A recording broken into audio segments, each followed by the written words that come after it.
அப்போ அதோட டெரிவேஷன் எப்படி வரும்னா z of a power n.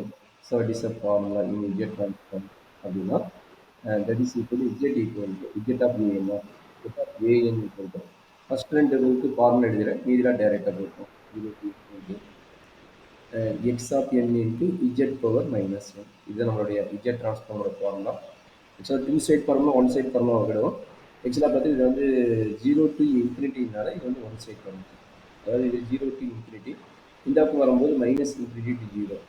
இந்த மைனஸ் இன்ஃபினிட்டி டு ப்ளஸ் இன்ஃபினிட்டின்னு எடுக்கும்போது டூ சைட் ஃபார்முலா. z டிரான்ஸ்ஃபார்ம்ல ரெண்டு ஃபார்முலா இருக்குது. மைனஸ் இன்ஃபினிட்டி ப்ளஸ் இன்ஃபினிட்டி எடுக்கும்போது இது two side formula.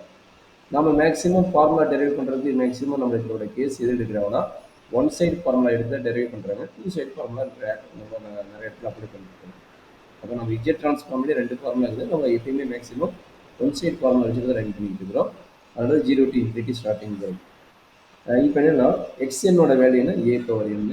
therefore n varies from 0 to infinity a power n into z power minus. இது எப்படி எழுதலாம்? Summation n varies from 0 to infinity a by z whole power n எழுதலாம். ஏன்னா இது வந்து a power n 1 by z power n எழுதலாம் சம்மேஷனில். அப்போ ரெண்டையும் கம்பைன் பண்ணும்போது பவர் இருக்கிறனால நான் ஓரளவு பவர் பண்ணிக்கிறேன். அப்போ என்னாச்சு, that is equal to apply பண்ணுறதுக்கு திரும்ப. அப்போ அப்ளை பண்ணும்போது 1 ப்ளஸ் a by என்னோட வேல்யூ அப்ளை பண்ணுறீங்க a by z plus a by z the whole square plus 1. Again இங்கே என்ன கிடைக்குது, x equal to a by z. therefore same formula, binomial formula 1 minus x whole power minus 1. இப்போ இங்கே எக்ஸோட value என்ன a by z.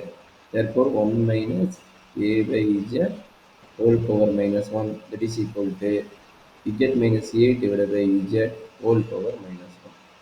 அப்போ இது reciprocal எடுத்து நம்மளுக்கு எந்த ஃபார்முலா கிடைக்குது, z of a power n formula வந்துருச்சு. that is equal to z divided by z minus u.